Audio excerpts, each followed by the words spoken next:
Good afternoon, everybody. Hope everybody's fine and well. We're going to be talking today about the history of African people in England.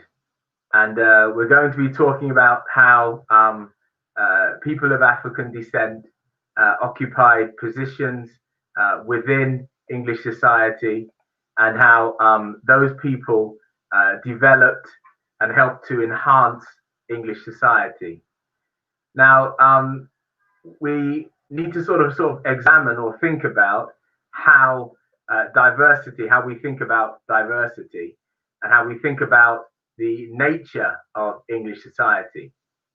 Now, England at this time, or historically, has always had people of African descent within it. There's no moment in time when there hasn't been people of African descent in England. They've always been here. Yeah. Now I'm just trying to share my screen with you because there's some images for you to see.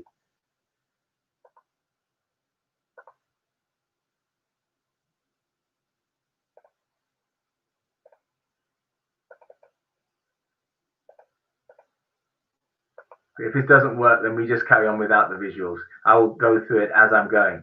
So when we're thinking about the nature of English society, we need to think about the fact that we might have a monoethnic perspective of Englishness.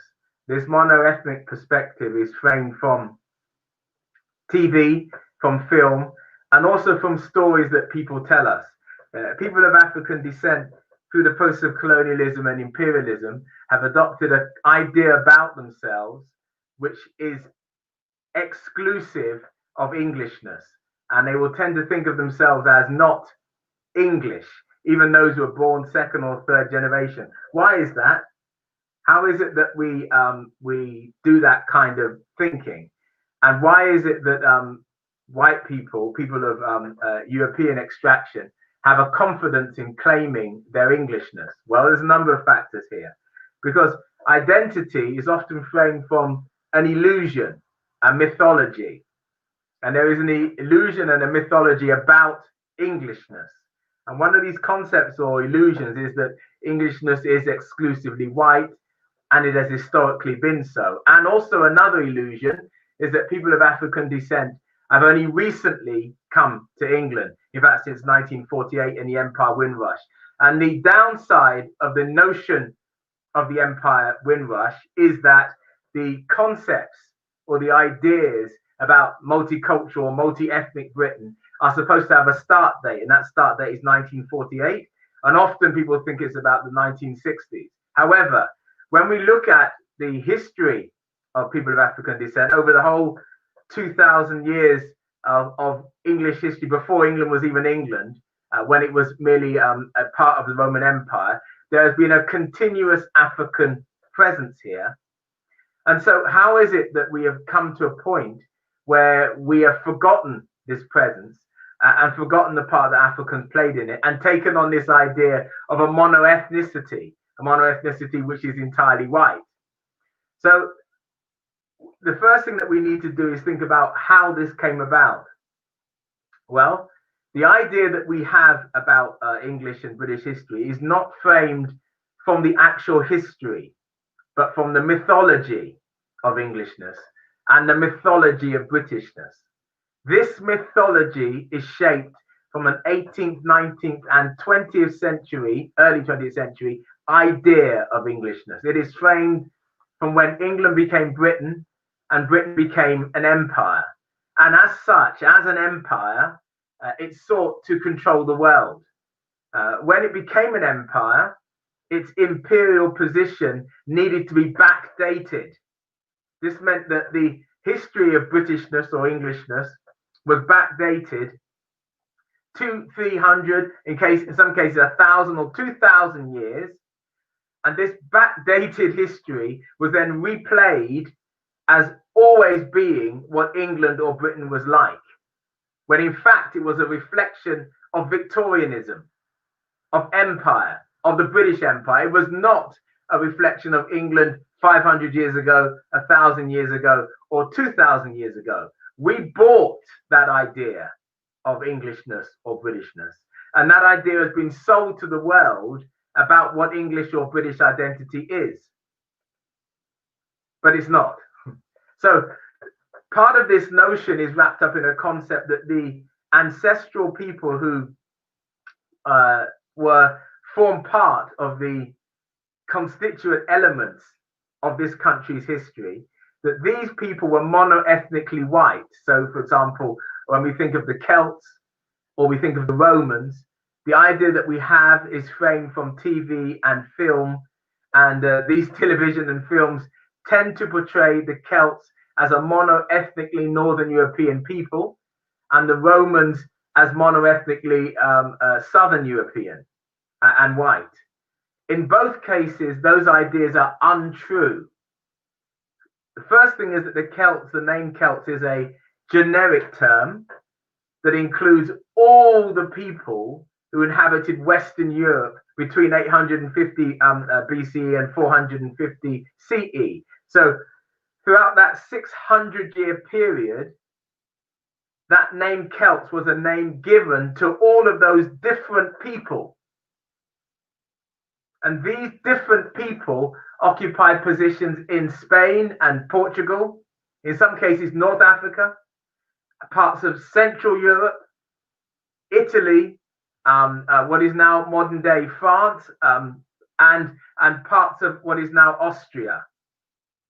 Celtic people occupied all of these regions, and of course what we now call England and parts of southern England too, and even going into parts of what is now Cornwall. So these different sets of peoples are sometimes generically called Celts. But they were an ethnically diverse set of people with different languages, cultures, and what have you. In the southern Iberian part, these people were influenced by a southern hemisphere culture because of their connection to the southern hemisphere, being that Spain and Portugal are a very short distance away from North Africa. So the North African cultures affected not only in culture, but also in blood, in ethnicity. In southern Europe, including in what is now Italy, there was also an infusion of Asian culture within what was called the Celtic culture. So that too was influenced by cultures coming from Asia Minor, ancient Etruscan cultures and other cultures too, influenced the Celts from southern Europe. So all of these influences affected Celtic history, Celtic tradition, and Celtic ethnicity. They would never consider themselves to be a monoethnic people, and nobody at the time ever considered them as such. That is why when the Romans came here, they described these people in different ways. Sometimes the Celts were described as being blonde-haired and blue-eyed. For example, the people that followed Caractacus are described in that way. Other Celts are described as being black, Moorish in appearance, like Moors, darkened skinned, and others are described as something in between. This describes that the peoples that inhabited Europe at this time were ethnically diverse and culturally diverse. Okay, let's move on. The Roman people who came later, first of all in 55 BCE under Julius Caesar, and then in 43 AD under the Emperor Claudius, and then stayed for the next 400 years. These people were also ethnically diverse. They were drawn from all the parts of the empire that existed at that time. This included from Egypt, from Numidia, from Nubia, from Asia Minor, from Southern Europe, and from Northern Europe, what is now called Germania. Yeah. So this is where the empire drew its armies, and so the peoples that inhabited Britannia were drawn from all of these places. So when we look at the Roman occupation, we can find people in Britain, from that period, from 55 BC, from 43 AD until 476 AD, who have those ethnic roots. We find the ivory bangle lady with strong African heritage. We find the beachy head woman with strong African heritage. We find numerous Moors encamped on Hadrian's Wall. We find Septimus Severus himself, Emperor of Rome, with an African heritage, a Romanized Libyan African heritage, a mixed heritage of African Libyan ethnic roots along with Roman ethnic roots. And so Septimus Severus's presence in York is part of that continuum. Yes, he's part of that continuum to show that the Romans were an ethnically diverse group of people. So these are the people that occupied Britannia, England, modern day England. Now, and these are the people that helped to build the cities like London, which was actually called Londinium, Iberacum, which is York, Bristol, Colchester. These cities were built by Roman peoples. The actual labor was done by the ordinary people, but the design, the structure was constructed by Roman people. And these diverse people would have played a part in that construction. Now, this history helps us to see that we need to have a different perception about ethnicity in this country, a different perception, because the descendants of these people don't look like me. The descendants of these people will be or will classify themselves or think of themselves as entirely white and English. But within their genetic line, within their roots, if you look further, you may well find people of African descent who can stretch their way back thousands of years. So moving on to the period after the Roman occupation. This is a time from 476 to about the 11th century, a 600-year period. This 600-year period is often called the Dark Ages, so-called Dark Ages. It's called the Dark Ages because it's a time when the lights went out in Europe. That's the traditional view. When traditionally barbarian peoples from Western Asia and Eastern Europe, including Angles, Saxons, Jutes, Vandals, Frisians, and many others, came from from Eastern Asia into Western Europe through Germania, and then invaded the Western Roman Empire, and also crossed into Britannia. Were invited here, according to legend, by Vortigern. Hengist and Horsa led a contingent of these people, and they first came, settled here, and then became the dominant population. The Vandals came from North Africa. That's a fact, and it's very important because though they were a Germanic people, they would have brought with them people that lived in North Africa. These are African people who lived in North Africa. They would have brought them, ultimately, they would have brought those people with them. But yes, indeed, the vast majority of the population of these people were from Western Asia and Eastern Europe, and through what is now Germania. That's what the original place of location were. Places like Pannonia, the legendary Pannonia, or another place called Skesselleg are the spiritual homelands.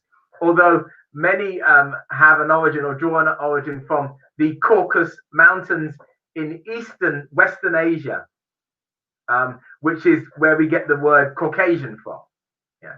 So these tribal peoples, loosely referred to as Germanic peoples, were initially a minority population in this country before becoming a dominant population through war, through conquest, and through acts of sustained and systematic violence against the populations that were present here. Now, of course, there is another narrative to this, which is often presented, which is that the people who classify themselves as white and as British now have always been here.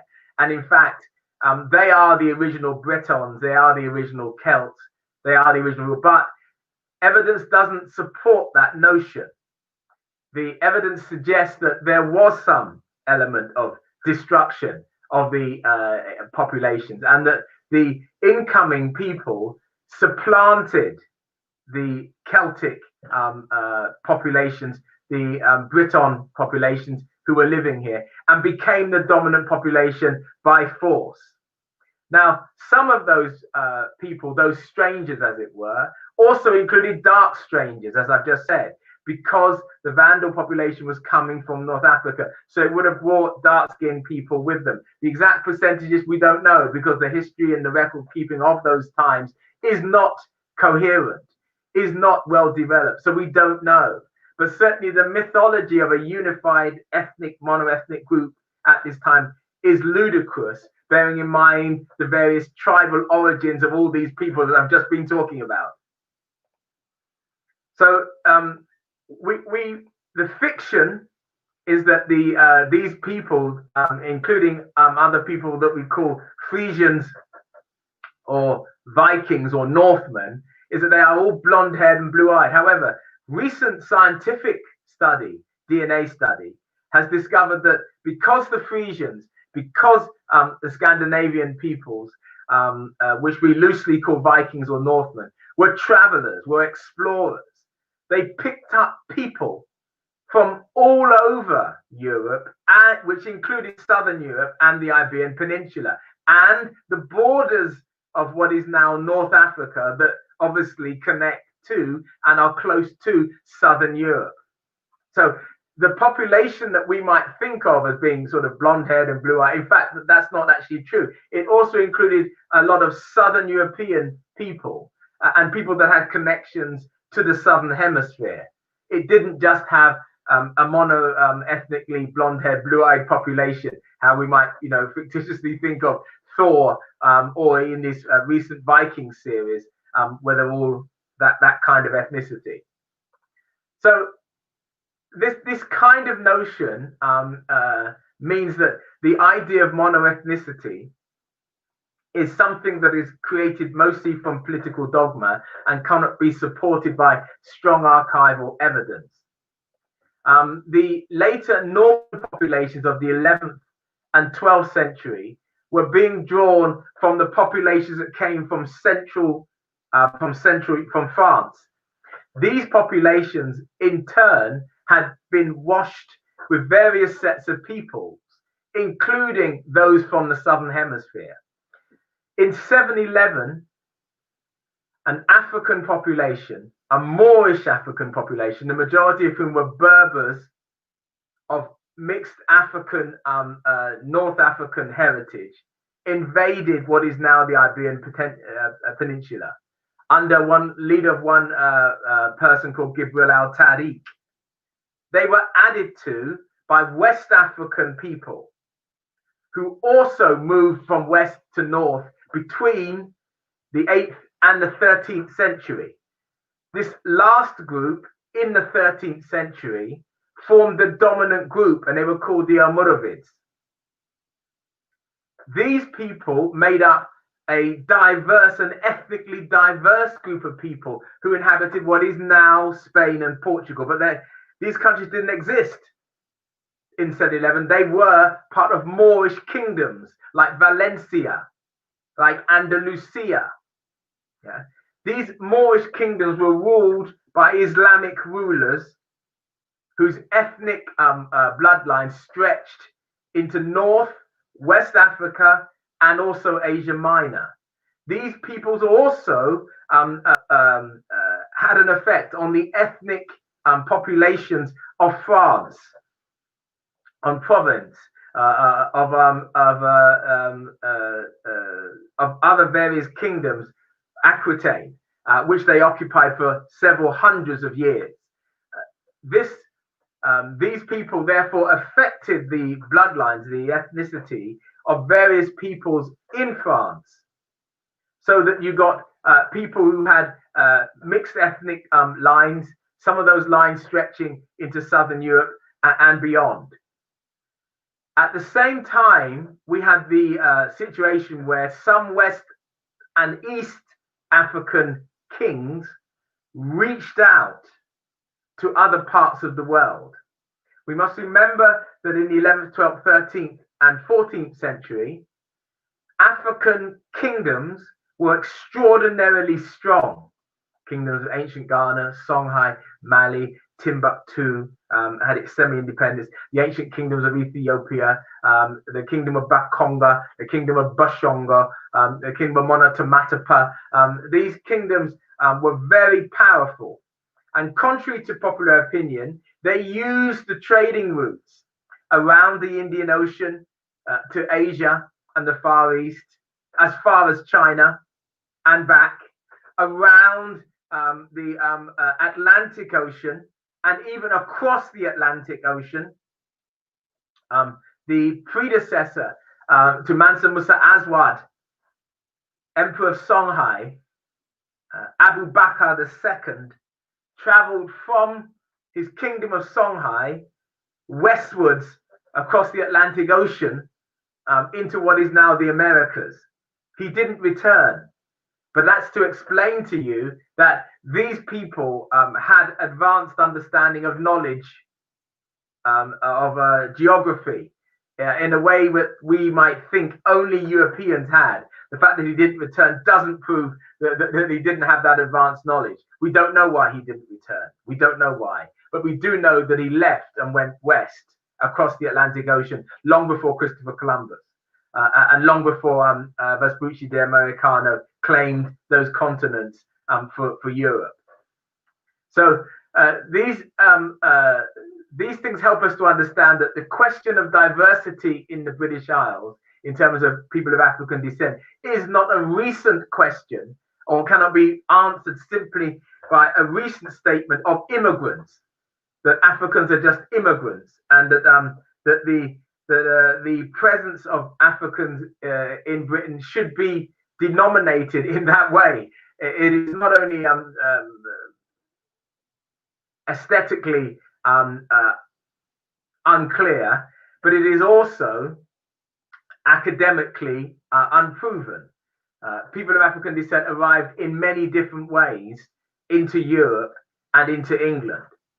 So going forward now into the between the 11th century into the 14th and the 15th century, people of African descent formed a constituent element of the population of this country.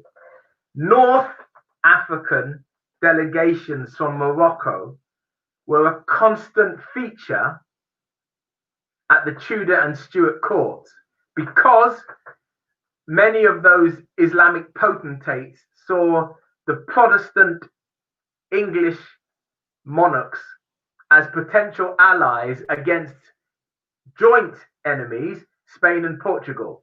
That is why we find paintings of various Moorish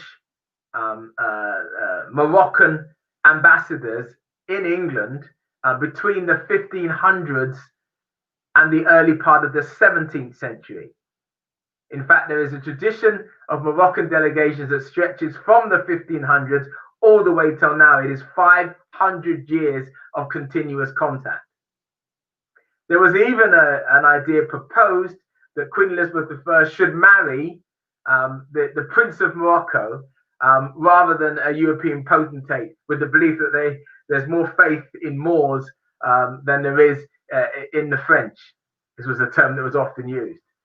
So these people, these North African potentates, were a constant feature, and the relationships between these Protestant rulers and with these Islamic potentates was a constant feature of diplomatic missions throughout the middle and late 16th century and into the early 17th century.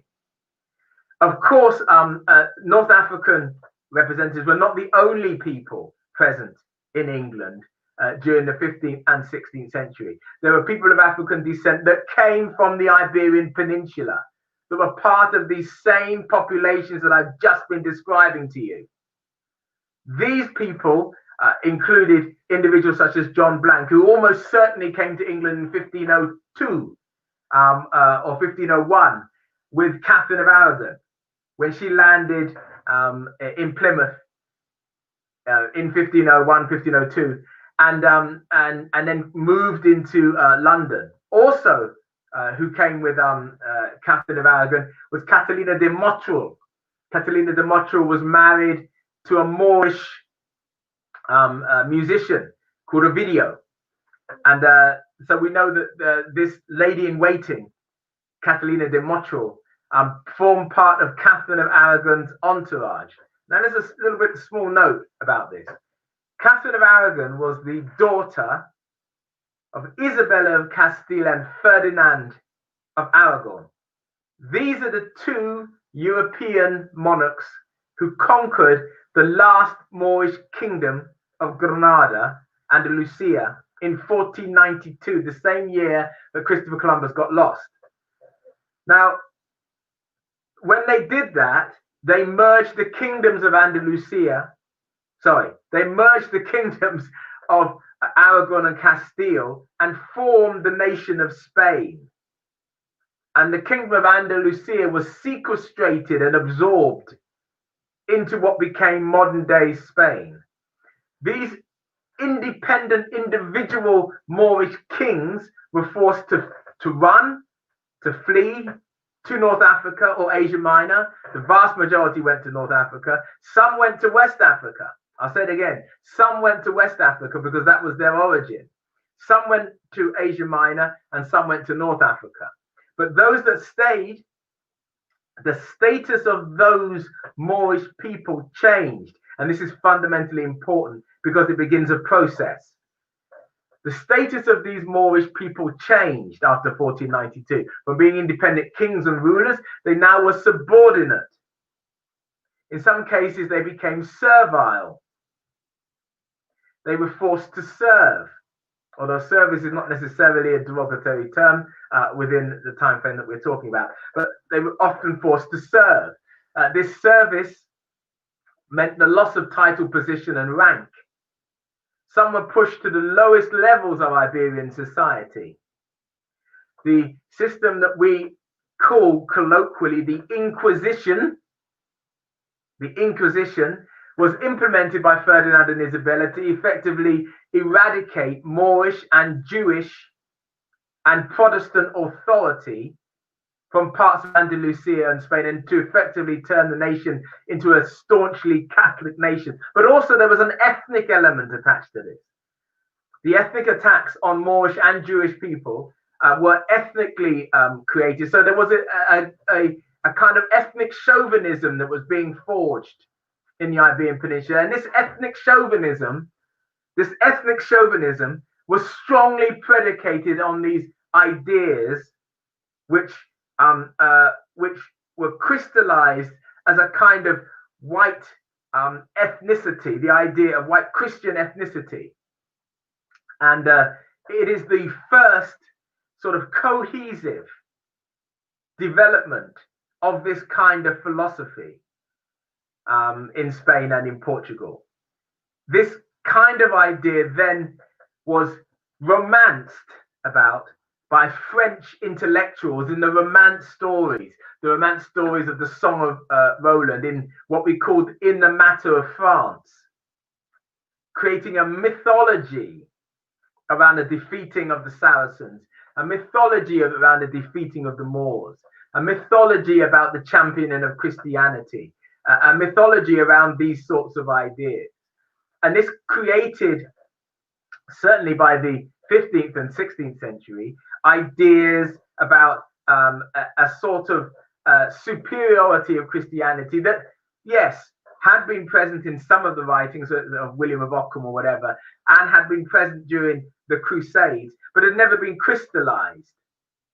Now, it was crystallized in Europe because the people of African descent in Europe, in the Iberian Peninsula, had been conquered. However, we must not forget that these people remained and subsisted. They continued in the Iberian Peninsula for another 130 years,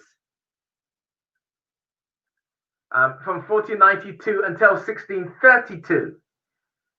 And so they persisted as a consistent population through the Moorish Revolt of 1568, through another Moorish Revolt of 1608 to 1609, all the way until 1632. Some conservative estimates say that 3.5 million people were eventually expelled from the Iberian Peninsula. These were majority Moorish, but also included Jewish people and also included Protestants. But the majority were Moorish people. Now, when that happened, many of those people, through those subsequent expulsions, did go, as I said, to North Africa, West Africa, and Asia Minor. But some, and we have not found that out until recently, also went to Europe. And some came here to England. Some came here to England, as well as going to parts that we might now call Germany, but was then part of the Holy Roman Empire, parts of into Holland. A strong black community developed in Holland, especially in Amsterdam. Many of them people that have once been part of the Iberian Peninsula or part of the Habsburg Empire elsewhere. Many of these people also settled in Germany around Nuremberg and formed part and took part in the Nuremberg festivals.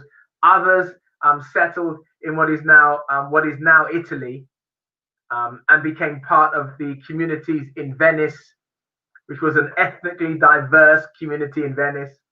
So these people settled in various parts of Europe, and we now know that because we have the records of their baptisms, their burials, we have a record of their marriages, and they are consistent in all those places that I just named. And they are present here in England. Their presence is marked. Their presence is marked in the baptism records, in the burial records. That their presences are recorded in the English records kept at the time by English men. This is not some pro-black, politically correct stuff purported by historians now. This is something recorded by the people at the time. These Englishmen recorded African people living amongst them, living with them, marrying their daughters, in some cases marrying their sons, having children, and being born, baptized, and buried in English society. And they recorded them in the parish records, the memorandum day books, the unbound documents, the bound documents, between the period from 1485 all the way through into the 18th century. So these people included, of course, people that often make reference to him, and that's why I'm sort of tired of talking about this particular person, John Blank. People talk about John Blank because John Blank appears on the Westminster Tournament roll twice. Once going to the celebration, where he wears a sort of rather dull brown turban, and the second time coming back from the celebrations, wearing a turban that is green and laced with silver. He appears between two other trumpeters. We know that John Blank is his name because there is a record to the black trumpeter John Blank. We know that he was paid, and he was paid not less than his counterparts. We also know and have records that he got married, because there are records of his marriage, and that he was awarded a purple gown when he got married. We know this because the records, the English records, tell us so. Yeah. So there are people like John Blank. We also know through the records of individuals such as George Best, even though it's a rather derogatory way that he says, quoting him, 1579, George Best, the English writer, that he remarks that there are many English women or white women, as he's talking about, as he uses, this is the term that he uses, who are in relationships with African men. But, he says, these are his words, they begat sons in all respects as black as the father was, with the African expunging the good white blood of their spouse. So he's sort of complaining that these interethnic unions are meaning that the ethnic color of England is changing, and he's concerned about that, although he doesn't say what should happen. But he doesn't just say this once or twice, but actually quite a lot. He talks about this. So this is not an isolated thing that he's talking about. It's actually something that he makes reference to. Now, he's not the only one. There are some documents quite important documents that are often thought to prove that this population of blackamoors, which is the term that was used to describe them, were entirely expelled from England in the same way that they were expelled from Iberian Spain and Portugal. But it's not true. But we need to talk about them anyway because they're important, and you may come across them when you're doing your research or when you're investigating these matters further. They relate to 3 documents. One written on the 11th of July, 1596, claiming to be in the hand of Elizabeth I. The second written on the 18th of July, 1596, also purporting to be in the hand of Elizabeth I. And the third written in 1601. In 1601, a draft proclamation. The first letter talks about there are of late divers blackamoors brought into the realm, of which kind of persons there are already here too many. The 18th of July letter says something similar. The draft proclamation of 1601 says that there are great numbers of Negroes, the term that they use, and blackamoors fostered and powered here to the great annoyance of the liege subjects, and are known for their strangeness and not service to the Queen. Another document. Now, often when historians talked about this period, they talked about this period as an example of racism, and they used these documents to justify a notion that people of African descent were expelled, and those that weren't expelled or deported were treated as inferior and automatically as slaves. That is a misreading of history. First reason, I discovered from my own research, number one, that none of these documents resulted in the expulsion of a single person. How do we know this? Because the writers of these documents tell us so in other documents. These other documents are petitions written by the writers. The writers are not Queen Elizabeth I, but an individual called Thomas Shirley on behalf of a Dutch slave trader called Caspar van Senden. Now, somewhat Robert Cecil was involved in some drafting, apparently, according to some of these petitions. These documents, other documents, say that they are unable to obtain a single person. And they make comments about the people of African descent in England being sort of entrenched in English society, and they can't understand it. Well, certainly Thomas Shirley says you can't understand it because he says that they are known for their strangeness and not service to the Queen. However, these other documents prove that they were unable to deport or expel a single African, and the draft proclamation was never implemented with other laws to support its potency or profundity.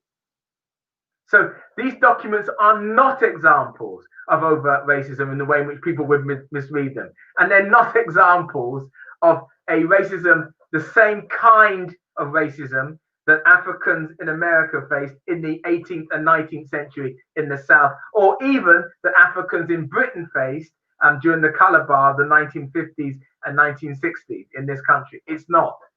So these documents did not result in the deportation of people of African descent. In fact, Africans remained as a significant population in cities and towns and villages throughout England and throughout the 16th century. This population didn't disappear because they were expelled. This population disappeared because they intermingled into white English society. They became one with the society, and they lost their ethnic distinctiveness, their complexion, their color, but they didn't lose their names.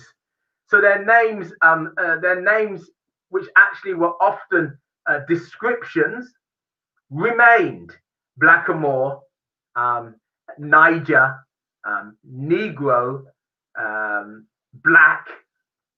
These terms, which were descriptions, Ethiopian with an A, these terms, which were once descriptions, became last names, and their descendants bore these names, often without knowledge, in some cases in the modern times, that their ancestors were once African and that they had this African heritage.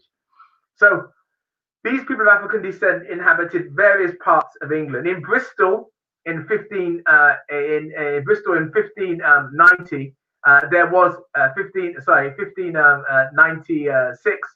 Joanne Poynting was the wife of Thomas Poynting, described as being a blackamoor. She was buried there on the 13th day of the plague. This Joanne Poynting was the wife of Thomas Poynting, and she was the blackamoor. This is an inter-ethnic union where the woman was of African descent, marrying Thomas Poynting, a rich and powerful Englishman in Bristol over 400 years ago.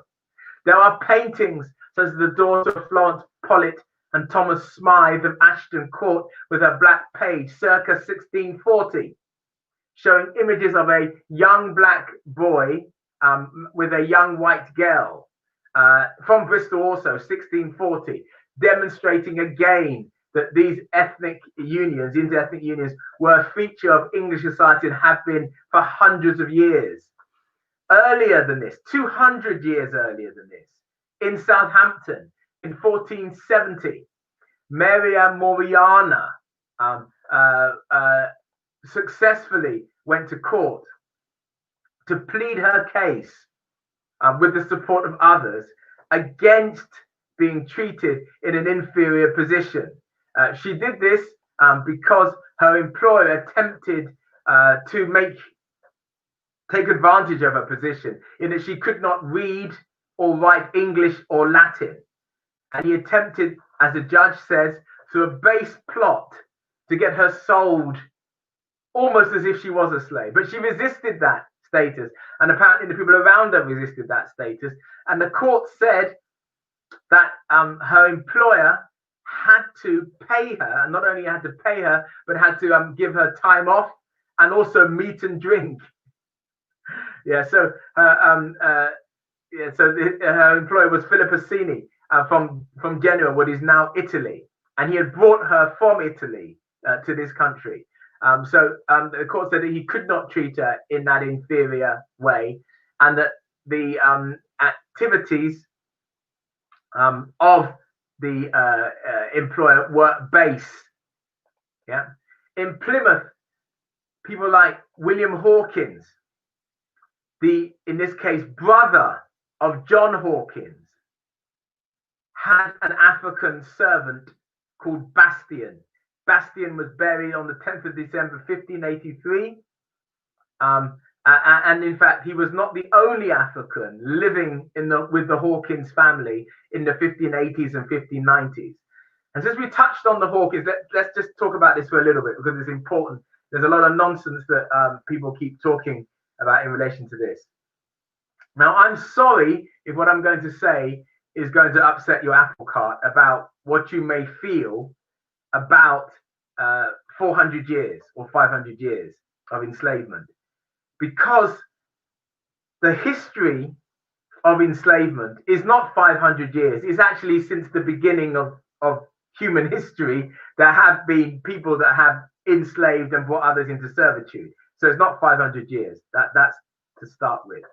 Second of all, people like John Hawkins, Francis Drake, Walter Raleigh, Martin Lott, yes, they were involved in adventuring off the Spanish Main, around the Iberian Peninsula, somewhat across the Atlantic Ocean, somewhat on parts of the Mediterranean, and somewhat on the edge of North Africa, certainly somewhat, and certainly on certain parts of West Africa. Drake was involved in a number of what he called troublesome voyages in 1560, 1567, and elsewhere, right? Now, this adventuring often yielded modest profits despite the illusion that is proffered about these activities, and despite the fact that sometimes officials within the Elizabethan state sponsored these activities, the returns were relatively modest. Moreover, these Englishmen were not very good at enslaving people. They were not systematic industrial enslavers as the Spanish and the Portuguese had become. Certainly in terms of Spain and Portugal, yes, they were transporting large numbers of people of African descent in the 15th and the 16th century across the Atlantic Ocean into what is now Brazil, South America, and somewhat into other parts. That's true. But the Englishmen were not very good, inverted commas, at doing this trade, despite what we might like to say about their activities. And much of the hyping up of what they did was propaganda to get Englishmen involved in the trade, when in fact they weren't very good at adventuring, at profiteering, or any of these other activities. Spain and Portugal controlled external trade in Europe. The Dutch were third players, English a fifth or a sixth in line, probably behind, somewhat behind the French. So this is really important for us to understand. And no matter how much we would like to say, oh, 500 years, and speak about 500 years of British colonial domination, of the enslavement of African people, there isn't evidence to support that notion. There isn't. I'm sorry. There simply isn't evidence to support that notion. There isn't. So this adventuring by Englishmen resulted in modest returns, despite what the propaganda stated. And it was by no means certain that these activities would be supported in an industrial way at the end of the 16th century. They were sporadic and remained sporadic until the 17th century. And until, in fact, I think the middle part of the 17th century, did we start to see a change. That's through Stuart dynasties, and effectively the key point is the emergence of Oliver Cromwell in the 1660s, sorry, 1640s, 1650s, before the Restoration. It is then through religious zeal when England obtained control of Jamaica and Barbados and islands like St. Kitts and St. Nevis and what have you, and then the need to supply labor to these islands meant that England needed to get involved in the industrial enslaving of people. That is a different time frame to the one that we're actually in right now, which is the 16th century. So, going back to the 16th century, these people of African descent lived in areas like Plymouth. For example, there was a Carbolazia, described as a Negro merchant. He was buried there on the 11th of March, 1591, in St. Andrews, Plymouth. Carbolazia. In Hatherlane, Devon, Grace, described as a Nigar, baptized there on the 13th of May, 1664. She had two daughters born out of wedlock. Both children died. Rebecca, a base daughter of Grace, baptized on the 10th of August, 1606. And her other daughter called Honor, she didn't live very long either, about 2 years. She was baptized on the 8th of May, 1611, and she was buried on the 6th of June, 1613.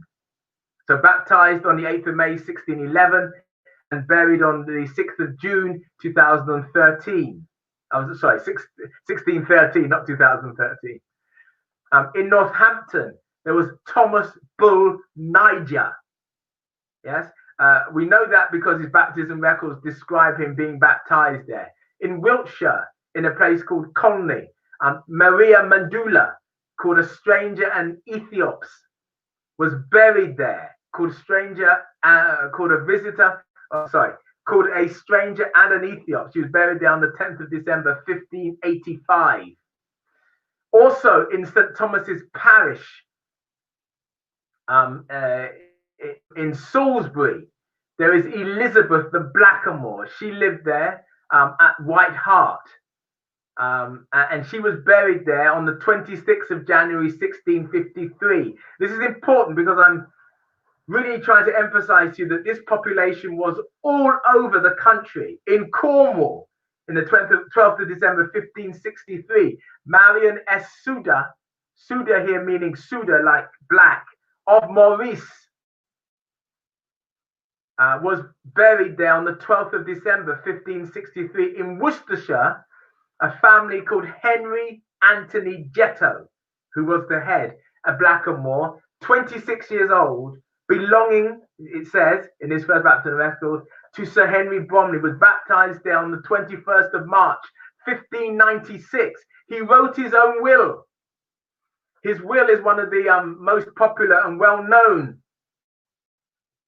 It may even be the first early modern will written by a person of African descent.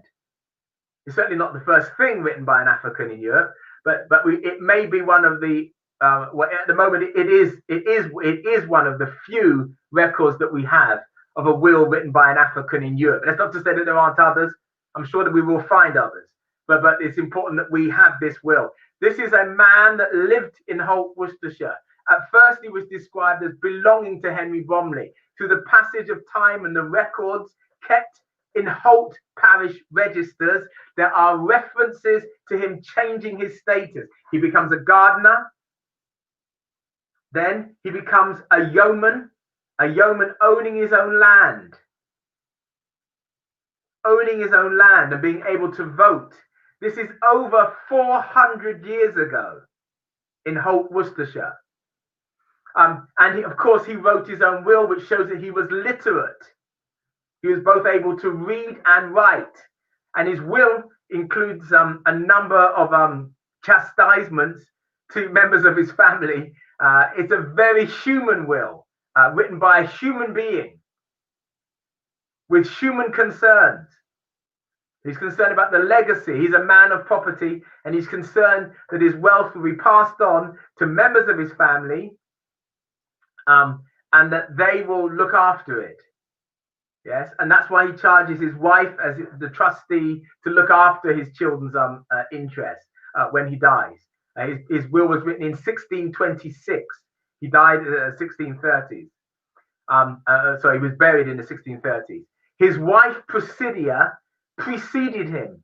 Sorry, his wife Presidia didn't precede him. She lived on past him, and she went on to write her own will. By the time that her will was written, their estates had become even more wealthy. And they had 5 children. He had one child out of wedlock called John Cuthbert. These 6 children went on to have 32 grandchildren. These grandchildren went on to have hundreds of great-grandchildren who inhabit parts of Holt in Worcestershire and other parts, live in other parts of the British Isles, including now in South Wales and other parts of the Midlands, Nottingham, etc. Their name is now Jetto or Jetta, Jetter. The name was anglicised into Jetta, away from the French term jet, meaning black, which was actually an ethnic sobriquet. And it has been turned now into a more anglicised term. But also the Cuthberts are directly related because Cuthbert, again, was a child of Henry Anthony Jetto. So there are lots of people who live in Holt, Worcestershire, who are directly related to Henry Anthony Jetto, this blackamoor from 500 years ago. So in London, of course, there were lots of people of African descent. Sabrina, a blackamoor wench, was buried there on the 30th of January 1589, 1590. Domingo was buried in St. Anne's Blackfriars. Domingo was a blackamoor buried there on the 8th of January 1587. Simon Valencia was buried in St. Anne's on the 20th of August 1593. Simon Valencia was described as a blackamoor. Sabrina was described as a blackamoor wench. This Simon Valencia, who I described earlier, was a blackamoor servant to Stephen Driffield, a needlemaker. And he was buried on the 20th of August 1593. And in Holy Trinity or less, James Curries, being a Moor Christian, married Margaret Person, a maid. The Moor here, obviously not meaning that he's a Muslim, because he's not a Muslim Christian. The word Moor here obviously referencing his ethnicity, despite what people say that the word Moor automatically was a description of religion. It wasn't. It had a wider ethnic reach. and tended to describe, as we've just been talking about, people of African descent, although it could include people from Asia Minor too. In St Mildred's Poultry in London, Dejewankwa, the king's son in Guinea, was baptized there on the 1st of January 1610. He was 20 years old, son of Kadiba, king of the river Cestus in the country of Guinea, brought to England by John Davis in a ship called the Abigail of London. There is a Nossa, or Nossa, there's a Walter Ananaberry, the son of Nossa. And Nossa is a type of king from the kingdom of Dankwala in West Africa. And he was baptized on the 3rd day of February in 1610 during the reign of King James. So this population of people formed a constituent element of the English population from the 16th century all the way through until now. Their symbols and symbology became part of English noble heritage. The pomegranate, which became part of the Tudor, one branch of the Tudor royal family, was originally from the Iberian Peninsula, a symbol from the Iberian Peninsula, from the Moors of Granada, who took the pomegranate who regarded Andalusia as the last seed of the pomegranate, the last seed of Andalusia. So this African population is a fundamentally important part of English and European history. And it is important for us to understand that the history of African people does not begin in slavery, nor does it begin with the Empire Windrush.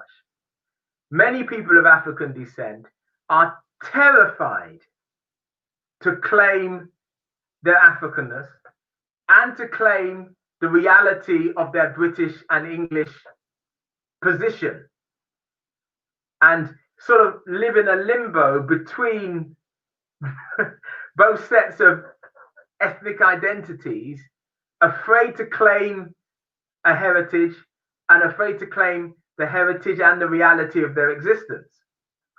Both of the reasons for this is because of the mythology of separation of identity. With knowledge and with research, one must begin to understand one's own heritage. And then one can claim a heritage because one then is part of a heritage. And so what I would ask you to do is to do your own research and your own examination of the history of this country and of the history of Africans in this country, but mainly the history of this country, because you would ultimately include people of African descent.